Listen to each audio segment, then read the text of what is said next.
4 times. Once through this hip, different times through this one. Shot me through this arm, right between them bones, and dropped the rifle running. Wondered why I dropped that damn thing. You know, didn't know why I was dropping it. I didn't hear a shot.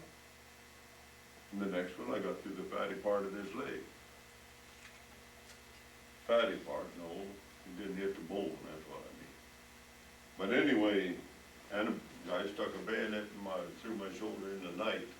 Gonna be a hero sneaking up snipers. That's where most of the damage came to me from, snipers. But none of them ever told their mother. This one here, I got him in the middle of the night. He couldn't get his bayonet off his rifle. He couldn't get it out again. He snuck up on Slim Bosa and I were sleeping on his shelter half, my half, shelter half over us to keep the rain and the mosquitoes off. See? And he come up there, something happened in the night. Now it was raining, dark. Something happened and when he was coming there that made me move a little. Evidently had me spotted better than I could see when I first woke up, see. I got that out of there, and when I grabbed him, well, got him partly by the face, ear, mouth, like this, you know. I pulled that back, and his head came off. I had a pretty good bayonet. And Slim Bosan's cussing me out for wetting the bed. Well, when he realized what happened, he was up and said, you know, that guy had a funny cheek. He had slim face down here that they could not get up to. He looked like them. I thought Slim Bosan's a model they got for them things from outer space, you know.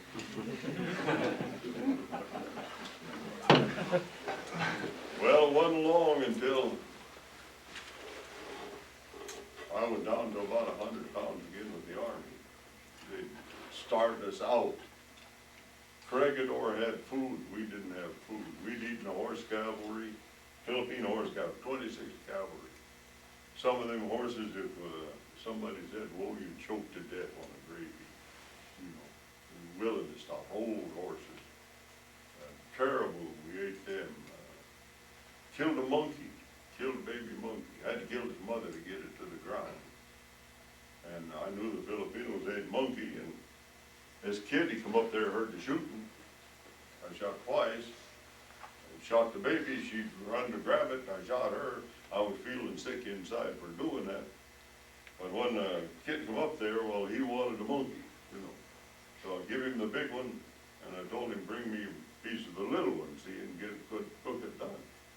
Well, pretty soon he come back, he had a nice monkey arm like this, you know, and now, hey, don't say you wouldn't eat it. Get there first. Get there first. You find out if you will eat it. You'll eat anything if you want to stay alive. Well, I would eat a people. You know, there's a law that said don't do that in my head. But maybe it happened there. Not there, but different places.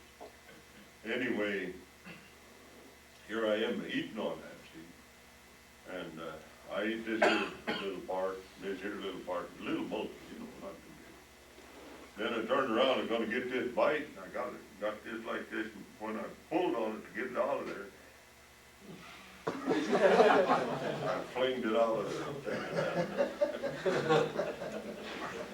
Pretty bad deal there for a minute. And then they got it down there and they told us Wainwright surrendered as MacArthur run off. None of us liked MacArthur, none of us. He was they call him Dugout Doug. Dugout Doug don't live in his shack. Melinda Tunnel with a howitzer on his back, you know. And he wanted to be a politician. He was not a good soldier. He was not a man to inspire another man to do his dirty work. To me, you pick him out like you want him to. Anyhow, General Wainwright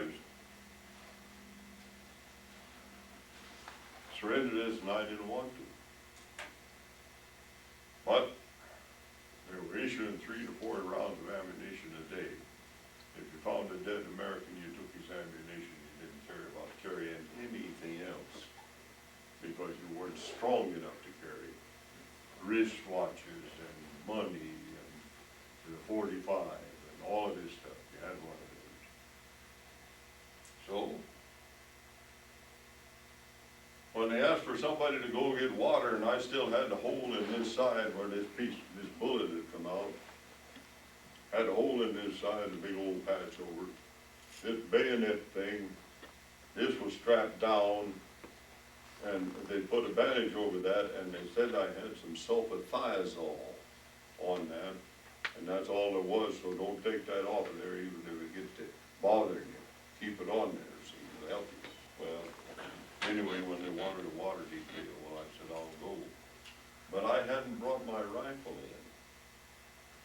I had hidden it, but I had heard that was what was going to happen to us. So a guy by the name of, oh, don't do that, Dan, no name. Anyhow, 4 of us went up to get the water. I told this story to other people, and not this one, but I told the story and mentioned the guy's name, see?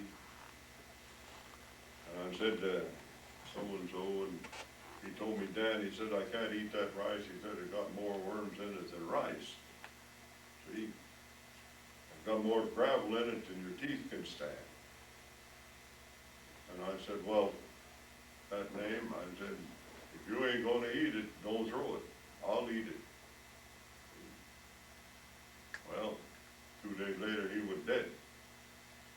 Somebody told that to his mother. And his mother got beaten. And she sobbed for an hour.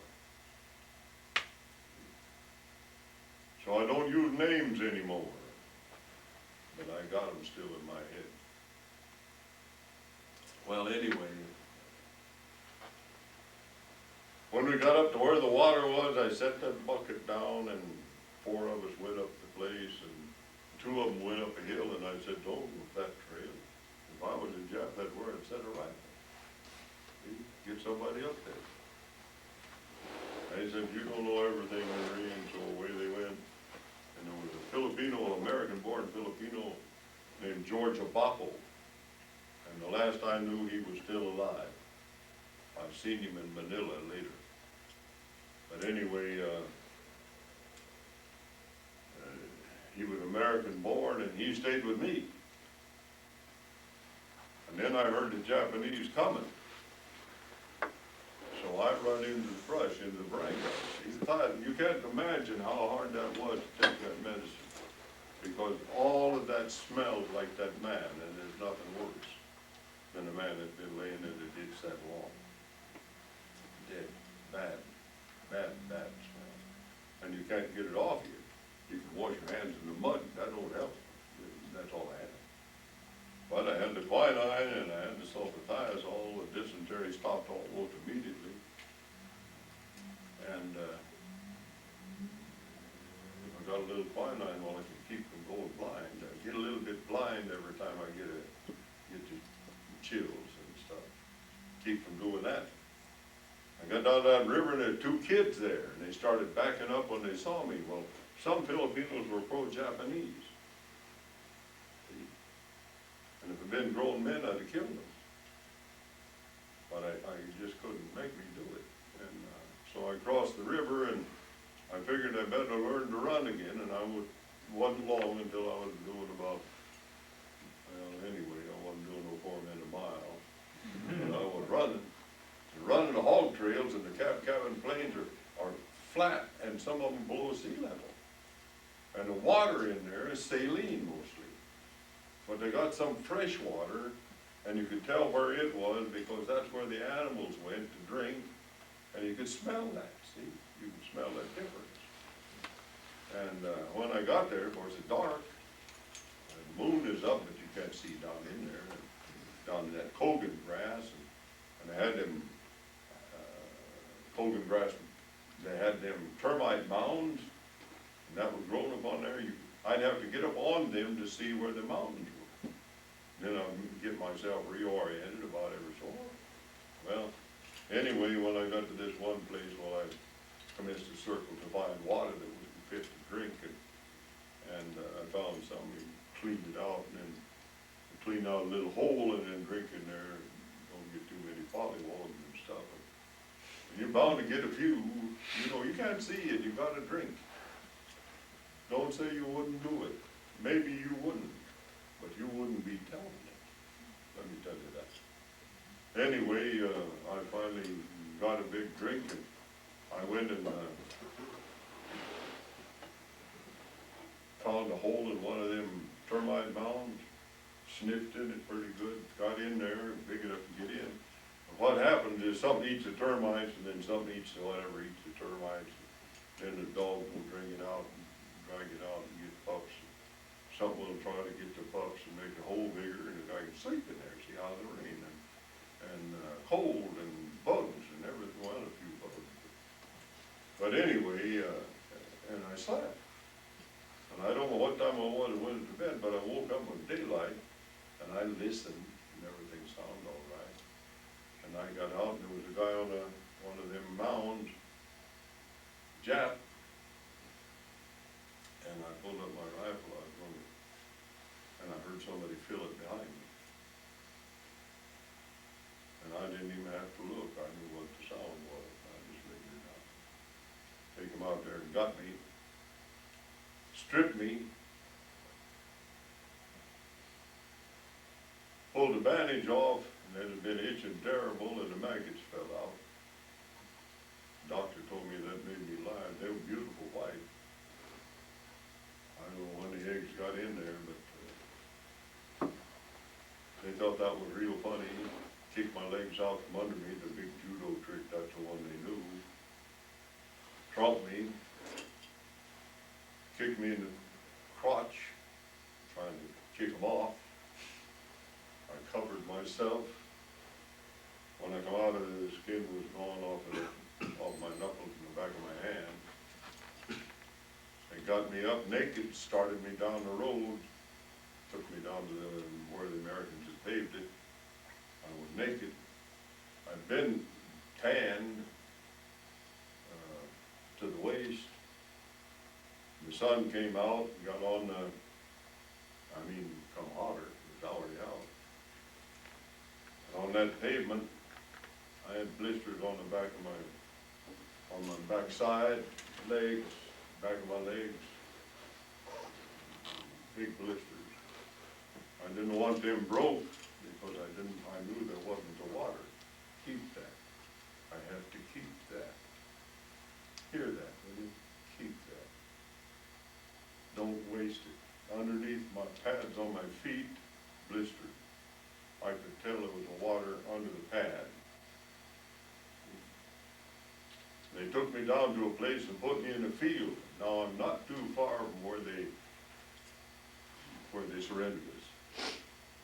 I had made a curve to get to go in the right direction to get out of it and get across the Jap line.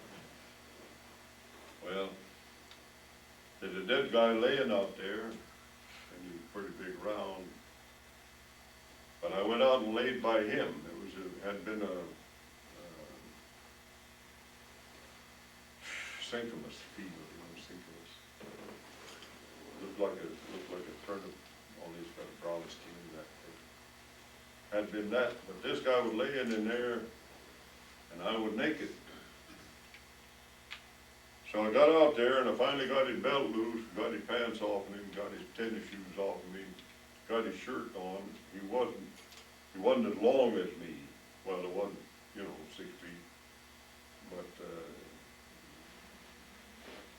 there wasn't hardly anybody as big around as that guy. By the time I got the clothes on him, they were a little greasy, but I didn't want to burn any worse.